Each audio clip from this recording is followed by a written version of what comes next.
Back steel plant ప్రైవేటీకరణకు వ్యతిరేకంగా విశాఖలో దీక్షలు కొనసాగుతున్నాయి.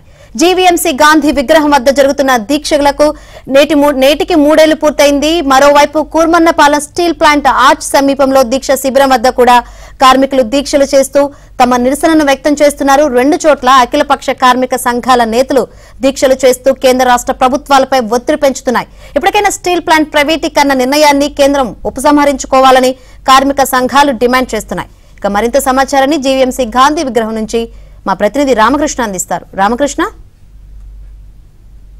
స్టీల్ ప్లాంట్ ప్రైవేటీకరణ వ్యతిరేకిస్తూ విశాఖపట్నంలోని జీవీఎంసీ గాంధీ విగ్రహం దగ్గర అఖిలపక్ష కార్మిక సంఘాలు దీక్షా శిబిరాన్ని ప్రారంభించాయి. ఈ రోజుకి 3 ఏళ్లు పూర్తవుతుంది. అన్ని కార్మిక సంఘాలు కూడా పాల్గొన్నారు. కేంద్ర ప్రభుత్వ వైఖరిని తీవ్రంగా వ్యతిరేకిస్తున్నారు. ఇదే అంశంపై మనతో మాట్లాడడానికి సిఐటివి నేత ఉన్నారు, జగ్గునాయుడు గారు ఉన్నారు. సార్, ఏంటి సార్, మీరు ఈ రోజుకి 3 ఇయర్స్ కంప్లీట్ అవుతుంది కదా, మీరు ఏమేమి చెప్పాలనుకుంటున్నారు? ఈ రోజు శిబిరానికి 3 సంవత్సరాలు పూర్తవుతా ఉంది.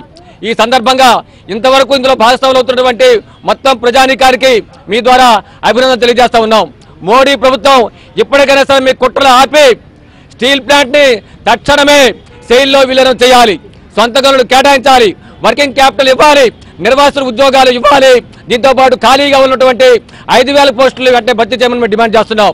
లేని పక్షంలో ఖచ్చితంగా రాబోయే ఎన్నికల్లో మోడీ ప్రభుత్వానికి బీజేపీ గోరీ కట్ట తప్పదని చెప్పి హెచ్చరిస్తా ఉన్నాం. అంతేకాదు, ఈ ప్రజాద్వార నిర్ణయానికి వ్యతిరేకంగా ఈ రాష్ట్రంలో ఉన్నటువంటి జిల్లాలో ఉన్నటువంటి అన్ని రాజకీయ పక్షాలు కూడా బీజేపీ వ్యతిరేకంగా నిల్చోవాలి. అలా కాకుండా వాళ్ళ పక్షం వహిస్తే మీరు కూడా దోషపక్షం చూస్తున్నట్టు ప్రజల ముందు దోషులు నిలుస్తారు. అటువంటి పరిస్థితి రాకుండా చూసుకోవాలని చెప్పి మేము విజ్ఞప్తి చేస్తూ ఉన్నాం. ఎప్పటికైనా సరే మోడీ ప్రభుత్వం కానీ ఈ ప్రైవేటీకరణ నిర్ణయాన్ని వెనక్కి తీసుకోకపోతే, స్టీల్ ప్లాంట్ నిర్ణయాన్ని వెనక్కి తీసుకోకపోతే ఖచ్చితంగా రాబోయే కాలంలో మోడీ ప్రభుత్వానికి ఈ రాష్ట్రంలో పుట్టుకొస్తుందని చెప్పని మీతో తెలియజేస్తూ ఉన్నాం. ఎంపీలు రాజీనామా చేసి ప్రజా ఉద్యమంగా విశాఖ ఉక్కు ఆంధ్రుల హక్కు అని నినాదంతో సంపాదించుకున్న హక్కుగా ఈరోజు అనేది ఉన్నది. దాన్ని విద్యార్థులు కూడా అనేక మంది ప్రాణత్యాగాలు కూడా చేసే ఇదిగా ఉన్నది. కానీ కేంద్ర ప్రభుత్వానికి, మోడీ ప్రభుత్వానికి ప్లాంట్ తోటి ఎటువంటి సంబంధం లేకపోయినా సరే, వాళ్ళు ఏం వర్కిల్ క్యాపిటల్ పెట్టారా, లేకపోతే ఏమైనా మైనింగ్కి ఏమైనా కేటాయించారా, ఎటువంటివి కూడాను ఈరోజు అనేది ప్రయోజనాలు అనేది చూడకుండా, స్టీల్ ప్లాంట్ ప్రయోజనాలకు ఎటువంటివి కూడా వాళ్ళు ఏమి చేయకుండా ఈరోజు అనేది ప్లాంట్ని ప్రైవేటీకరణ చేస్తామనేసి దుర్మార్గంగా ఈరోజు అనేది వాదన చేస్తున్నారు. దాదాపు 3 సంవత్సరాల నుంచి కూడా కార్మిక వర్గం యావత్తు కూడా రాష్ట్ర వ్యాప్తంగా దీనికి వ్యతిరేకంగా, కేంద్ర ప్రభుత్వ నిర్ణయానికి వ్యతిరేకంగా ఈరోజు అనేది పోరాటాలు అనేది చేస్తా ఉన్నారు. ఈ రోజుకి 3 సంవత్సరాలు అయ్యింది.